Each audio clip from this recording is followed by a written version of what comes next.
Nous sommes de retour sur le plateau de TV Finance, merci beaucoup si vous nous rejoignez à l'instant. Juste avant de retrouver Philippe Lermy et son Flash Forex, on fait un petit détour par la Bourse de Paris. Il est 9h21 et le CAC 40 cède 1,83% à 6054 points. Dans cet environnement, que fait le Forex? Eh bien, on va voir tout ça avec Philippe Lermy. Bonjour Philippe. Bonjour Louis-Antoine. Bonjour, merci beaucoup d'être avec nous. Philippe, je rappelle que vous êtes trader et formateur chez Trader Change et que vous intervenez très régulièrement sur notre plateau pour nous décrypter, faire des corollaires, des corrélations entre l'actualité macro-politique et le marché des devises. Et on va commencer votre récap de l'actualité par l'inflation en zone euro qui atteint encore un nouveau record au mois d'août, puisqu'elle a été calculée à 9,1%. Oui, tout à fait. Elle est sortie donc plus forte qu'attendue. Il y a même l'inflation hors alimentation énergie qui a fait un bond encore plus fort à 4,3%. Alors, qu'est-ce qu'on voit? C'est que la baisse des cours du pétrole n'a pas compensé la hausse des prix du gaz et de l'électricité. Pourtant, dans le passé, on voyait que d'habitude, l'impact sur l'inflation d'une hausse du pétrole est immédiat, tandis que celle du prix du gaz est plus modérée, mais qui possède un impact plus durable dans le temps. Donc, on peut supposer que le pic d'inflation n'est probablement pas atteint, même si certaines banques pensent que ce serait plus fin octobre. Bon, moi je suis quand même assez sceptique.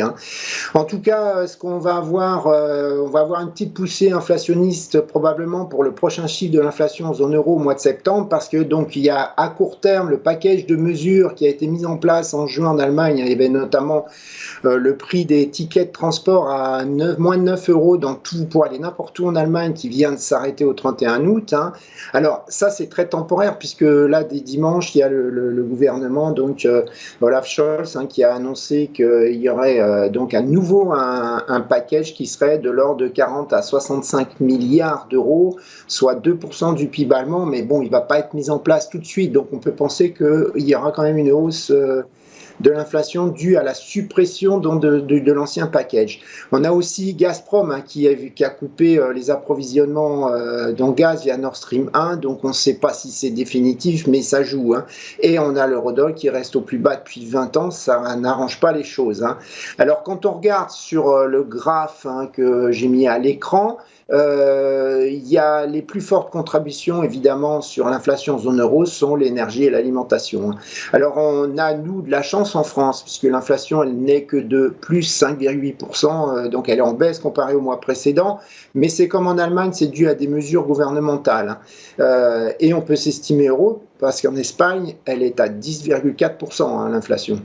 Oui, exactement. L'inflation en France est la plus faible de la zone euro, et on ne parle pas des pays du Nord, l'Estonie, la Lituanie, où l'inflation atteint, je crois, 25%. Enfin, c'est juste gigantesque. On va poursuivre avec la confiance des ménages, la confiance des consommateurs, des consommateurs américains. Alors, les consommateurs américains qui marchent sur la tête, c'est-à-dire qu'en fait, en réalité, en réaction à la baisse, très légère baisse de l'inflation, qui est passée de 9,1% en juillet à 8,5% en août, les consommateurs américains se sont dit confiance. Ceci étant, en parallèle, il y a le président de la Réserve fédérale américaine, Jerome Powell, qui dit que pour lutter contre cette inflation qui reste galopante, eh bien, il va continuer à être très agressif, à remonter les taux. Du coup, ça va renier, quoi qu'il arrive, le pouvoir d'achat des ménages américains. Donc, en fait, finalement, par la force des choses, ils sont confiants, mais c'est à très court terme, voire c'est complètement naïf. Oui. Ils ont de l'argent, il faut pas, je veux dire, pour l'instant ils ont de l'argent et puis on va voir que en fait ils sont pas dans des situations pour l'instant difficiles. Donc on a le chiffre de la confiance des consommateurs qui est sorti la semaine dernière plus fort que prévu. Alors les attentes des consommateurs américains sont quand même en baisse depuis le plus haut vu en juin 2021. Donc le rebond, il s'explique très certainement dû au prix à la pompe à essence qui est repassé sous 4 $ le gallon. Les ménages américains sont très sensibles à ça. Mais comme je vous disais, en réalité, pourquoi ils sont très confiants, on le voit notamment, c'est le graphe que vous voyez. Le ratio emploi abondant sur emploi difficile à obtenir reste quand même à un niveau qui est encore supérieur au niveau pré-pandémie. Donc ils n'ont pas de problème pour trouver un travail, même si ce ratio est en baisse depuis 4 mois consécutifs. Très clair. Ok, on va poursuivre avec l'emploi, les données sur l'emploi aux États-Unis qui sont sorties vendredi dernier et qui paradoxalement ont été, alors même si le chômage augmente, les créations d'emplois sont moins importantes que anticipées et moins importantes que pendant la période observée précédente, finalement ça a été salué par les investisseurs parce que elle montre que l'économie américaine va moins bien que prévu et donc du coup que la Réserve fédérale américaine pourrait peut-être être moins agressive qu'anticipé sur le relevé de ses taux directeurs, la hausse de... Oui, alors les créations d'emplois, elles ont été publiées à 315 000 contre 300 000 attendus, donc c'est un peu meilleur, hein. Mais il y a la révision à la baisse de 107 000, donc on a diminué de 107 000 créations les 2 mois précédents qui diminuent un peu cet optimisme. Il y a aussi le taux de chômage qui remonte et il y a une hausse des salaires horaires qui est en train de ralentir, hein. Donc c'est pour ça qu'on a eu un chiffre qui a été, je dirais, globalement anticipé, je dirais pas aussi fort que prévu, hein. Le taux de chômage il remonte à 3,7%. Pourquoi? Parce qu'il y a eu 786 000 nouveaux entrants dans le marché du travail, hein. Il est fort probable que certains traders anticipaient qu'on aurait des chiffres nettement meilleurs, hein, parce que vous vous rappelez que le mois dernier on avait un chiffre qui avait explosé, hein.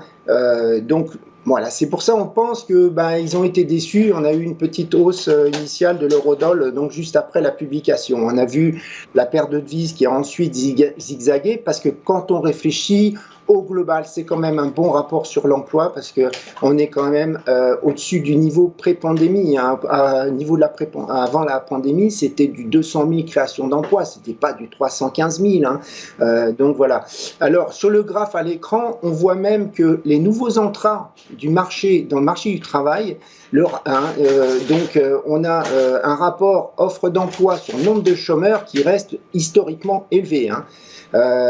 Donc, ce qu'on peut penser que même après cette publication, les anticipations de marché concernant la hausse du taux de la Fed ont baissé, mais on peut penser que ça n'empêchera pas la Fed d'augmenter de 75 points de base ses taux directeurs lors de la prochaine réunion. D'accord, donc vous anticipez toujours, vous, une hausse de 75 points de base des taux directeurs d'ici quelques semaines. Oui, je vous rappelle que Powell avait annoncé que même un taux de chômage à 4% ne serait pas un problème, hein. Je veux dire. C'est ça. Oui, c'est ça. Et puis 4%, par la force des choses, quand on regarde en arrière, 4%, c'est pas beaucoup, hein. En France, on serait content, hein. En France, on serait content. Philippe, merci beaucoup. On va poursuivre. Alors, c'est de ma faute. On devait parler des PMI avant l'emploi aux États-Unis, mais donc du coup, maintenant, on va parler des PMI. Les PMI aux États-Unis qui baissent malgré tout, donc qui ne sont pas encore sous des niveaux sous les 50, donc ne sont pas encore en contraction, mais on s'en approche dangereusement. Oui, alors il est toujours en expansion, hein. L'activité manufacturière, elle reste donc inchangée. Alors, il est quand même sorti meilleur que prévu aussi, hein. Alors, quand on regarde dans le chiffre, il y a quand même des bonnes choses. Les nouvelles commandes réaugmentent, l'emploi dans l'industrie aussi, et on a la hausse des prix payés par les directeurs d'achat qui ralentit, hein. Il y a 5 des 6 plus gros secteurs industriels, à savoir les produits pétroliers et charbon, les équipements de transport, les produits électroniques et informatiques, l'industrie alimentaire et le tabac ont enregistré une croissance modérée à forte, hein, suivant l'Institut of Supply Management, hein. Donc au final, c'est un bon indice, comme je vous ai dit, hein, mais il y a la reconstitution des stocks, comme la demande des biens de consommation qui sont en train de ralentir, hein, et il est fort probable que l'indice passe en territoire de contraction dans les mois à venir, hein. C'est la tendance qui semble se dégager, hein, quand on regarde les données, quand on écoute les observateurs, les analystes. On va finir ce tour de l'actualité par la guerre du gaz. La guerre du gaz qui s'est intensifiée ce matin, si je puis dire, hein, puisque Gazprom a effectivement coupé ses approvisionnements à destination de l'Europe. Du coup, les prix du gaz ont littéralement explosé ce matin, pénalisant écoutez, tous les indices européens, et notamment le CAC 40 qui est passé sous les 2% à l'heure à laquelle on se parle, puisqu'il cède 2,08% à 6039 points. Pareil, l'impact sur le marché des devises a été immédiat. L'euro-dollar, l'euro a atteint un plus bas de 20 ans encore ce matin, à 0,8 0,98, je crois, un peu après 9 heures. Du coup, comment l'interpréter? Est-ce que ça peut impacter encore plus la paire euro-dollar, selon vous, Philippe? Oui, donc on va en parler. On va déjà parler des impacts de ce qui s'est passé. Alors ça a commencé vendredi soir, hein. On a eu l'annonce par Gazprom d'une fuite d'huile sur un compresseur de gaz dans la station Porto Vaia. Alors ils ont donné des preuves photos à l'appui, hein, et Gazprom a indiqué ne pas pouvoir donner de date espérée de reprise des flux de gaz, hein. Alors le CEO de Gazprom, il a rajouté que les sanctions signifiaient que Siemens, hein, le producteur des turbines, ne pouvait pas effectuer la maintenance régulière. Ce à quoi peu après le Siemens a répondu qu'il n'était pas impliqué dans ce genre de maintenance, mais qu'il était prêt à apporter son aide. Et puis Siemens a rajouté que ce genre de fuite d'huile était déjà arrivé dans le passé et n'impliquait pas l'arrêt des turbines, hein. Donc on voit bien que c'est plutôt un arrêt qui est complètement politique, hein. Alors on avait les flux de gaz avant cet arrêt de turbine qui était plus que de 20%, donc on devait avoir un arrêt momentané de 3 jours qui devait s'arrêter samedi, et donc maintenant on est à 0 pour une durée indéterminée. Alors sur le stockage du gaz en Europe, où en est-on? L'Europe, elle est à 80% du stockage. La France est à 92% de ses stocks de stockage, enfin de ses capacités de stockage. L'Allemagne est à 80% et il faudrait qu'elle atteigne 92% en novembre. On ne cherche pas forcément à avoir 100%, hein. Alors, il y a eu l'organisme américain NSC, le National Security Council, qui a indiqué ce week-end que la collaboration sur la fourniture d'énergie avec l'Europe signifie que le stockage sera complet d'ici l'hiver prochain, hein. Alors, il faut savoir que pour l'Allemagne, c'est 27%, le gaz, c'est 27% de l'énergie qui est consommée en Allemagne, hein. L'industrie, elle compte pour 30% de la consommation du gaz et le logement pour 44%, hein. Donc, vous voyez, si jamais, là, on a un quart de l'énergie allemande qui disparaît pour l'instant. Alors, en pratique, hein, c'est le graphe que vous voyez sur l'écran, hein, si l'Allemagne sera à court de gaz, hein, sur un cours de gaz probablement au 1er septembre 2020, au premier semestre 2023, si Gazprom ne redémarre pas Nord Stream 1 ou si l'hiver est rude, hein. Alors ceci sous condition déjà qu'il y ait des restrictions de consommation auprès des ménages et des industries allemandes et qu'il y ait des substitutions d'énergie avec le pétrole. Alors là, je vous montre deux scénarios d'évolution des stocks de gaz en Allemagne. Alors le premier scénario, c'est les pointillés du bas. Si 20% des flux de gaz sont restaurés, ce qui n'est pas le cas actuellement, et que l'hiver est, je dirais, plus froid que d'habitude, les stocks seront à 0 en avril 2023. Si, au contraire, c'est les pointillés du haut, s'il y a toujours 0% de flux de gaz de Nord Stream et qu'on a un hiver qui est tout simplement normal, les stocks seront à 0 en juin 2023. Alors, je ne vous fais pas le scénario le pire, hein, qui serait à savoir des flux de gaz à 0, un hiver froid, hein. Alors, il faut savoir que quand on a un hiver rude en Allemagne, la consommation est de 15% supérieure. Et que là, actuellement, il y a eu quand même une réduction de consommation, hein, de 15% depuis les 5 premiers mois de 2022, puisque évidemment, les prix explosent. Engie a annoncé qu'en France, ils avaient constaté une réduction de 4 à 5%, hein. Donc, vous voyez, ce qui se passe, c'est que c'est pas en hiver qu'il va y avoir un problème, c'est plutôt au printemps. Enfin, ou alors, je dirais, toute sortie de l'hiver, c'est ça, mars, en fait, Ouais, le pire, c'est si on a les deux conjugués, un hiver rude et des flux à 0, ça sera en février ou un truc comme ça pourrait être en février, hein. Alors, ce qu'il faut comprendre, nous, traders, c'est que plus on va avancer dans l'hiver, hein, et plus on va se retrouver avec un eurodoll qui va être sensible à la météo. Ouais, enfin bon, vous trader, mais il faut encore de l'électricité pour faire marcher vos ordinateurs et vos logiciels, donc on verra bien. On verra bien. Oui, mais on l'aura, je veux dire, mais on sera sensible avec l'eurodoll sera sensible à la météo, c'est clair. Non, mais c'est très certain. Je reviens très rapidement sur cette fuite d'huile dont on a vu la photo passer sur Twitter tout le week-end. Ça ressemble beaucoup à un café renversé, cette tache d'huile, en fait, en réalité, hein. Ok Philippe, merci beaucoup pour ce tour de l'actualité de la semaine dernière. On va basculer sur l'actualité de cette semaine, ce qu'il va se passer dans le monde et notamment en zone euro, en Europe, sur le continent européen, puisque, donc tout le monde le sait, Boris Johnson a démissionné le mois dernier. Normalement, sa réélection, la réélection de son successeur aurait dû avoir lieu en septembre ou en octobre même plutôt. C'est accéléré. Il y a déjà une candidate qui est favori, une candidate qu'on appelle déjà une Thatcher bis. Quelles infos vous avez, vous, de votre côté, Philippe, là-dessus ? Oui, alors le résultat donc sur l'élection du Premier ministre au Royaume-Uni, on va le savoir tout à l'heure à 13h30. Hein. Donc il reste deux candidats en liste. Il y a Rishi Sunak, donc, qui est le chancelier de l'Échiquier, et il y a Liz Truss, qui est donc la ministre des Affaires étrangères. Alors le nouveau Premier ministre, il prendra ses fonctions dès demain. Et il va nommer un cabinet vraisemblablement la semaine prochaine. Hein, ça va aller très vite. Hein. Alors, comme vous avez dit, Liz Truss est en tête donc, sur les sondages. Et malheureusement, son attitude populiste ne plaît pas trop au marché. Je dirais même qu'elle est moins bien vue que Boris Johnson. Hein. Le marché, donc, il va prendre une attention particulière sur la nomination du chancelier de l'Échiquier. Et si c'est donc Liz Truss qui l'emporte, il est probable qu'elle nomme Kwasi Kwarteng. Hein. Alors, les sujets qui inquiètent les marchés donc sur l'élection, si Liz Truss donc, est nommée, elle a promis de revoir le mandat de la Banque d'Angleterre, donc qu'elle rend responsable de l'explosion de l'inflation. Alors, elle n'est pas claire dans ce qu'elle voudrait faire, mais suivant ses propositions de modification, ça pourrait être considéré par les marchés comme une perte d'indépendance de la Banque centrale. Et donc, ça sera forcément mauvais pour la livre sterling et pour les gilts, les obligations gouvernementales anglaises. Hein.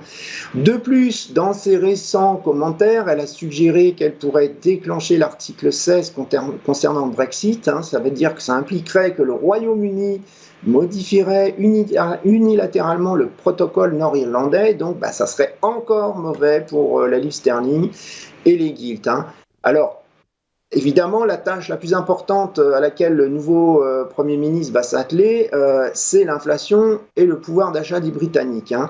Alors le marché, il anticipe déjà un package de mesures de dépenses massives de la part du gouvernement, donc pour protéger les consommateurs, les entreprises, de la hausse des prix et de l'énergie. Alors comme vous voyez sur le graphe, le sentiment des consommateurs anglais, donc c'est la courbe bleu clair, elle est au plus bas depuis, le sentiment est au plus bas depuis plusieurs décennies. Hein. Alors c'est pas surprenant, l'inflation est à 10,1% en Royaume-Uni, c'est le niveau le plus élevé des pays du G10. Hein. Oui, niveau plus élevé. Je crois que la Banque d'Angleterre a publié un rapport la semaine dernière dans lequel elle anticipait une inflation à 15% quand un analyste de Citi anticipait, lui, 18% d'inflation d'ici. Oui, moi, dans la tête, j'ai plutôt 16-17%. Ouais, oui. c'est ça. Donc, on est entre 15 et 18. Donc, voilà, ça va faire continuer. Ça reste très, très délicat, la hausse des prix en Angleterre. On va poursuivre votre anticipation, les faits marquants à suivre, les faits d'actualité marquants à suivre cette semaine. Et inévitablement, on file à jeudi prochain et la réunion de la politique monétaire de la Banque centrale européenne qui pourrait décider de relever. Alors, maintenant, la probabilité, c'est plutôt 75 points de base, c'est au directeur. Oui, tout à fait. Alors la BCE, elle fait face à un dilemme, savoir monter ses taux directeurs plus agressivement et risquer de faire entrer la zone euro en récession, ou alors prendre une approche plus graduelle en espérant que les pressions inflationnistes diminuent, notamment par la destruction de la demande. C'est ce qu'elle était en train de faire jusqu'à présent. Alors pour l'instant, on a au moins 4 membres influents de la BCE qui sont devenus franchement en faveur d'une hausse de 75 basis points et on a 4 à 5 autres membres qui l'ont aussi suggéré. Donc c'est ce changement d'attitude qui a permis l'eurodoll de se maintenir aussi au-dessus de 0,99 jusqu'à aujourd'hui. Donc à très court terme, si la BCE ne fait que 50 BP, le marché sera surpris parce qu'il intègre donc une hausse de 75 points de base à 66%. Alors, si l'incertitude sur le mouvement des taux de la BCE reste encore grande, on voit que son chef économiste, lui, préférait une approche graduelle. Donc, vous voyez, c'est pas gagné.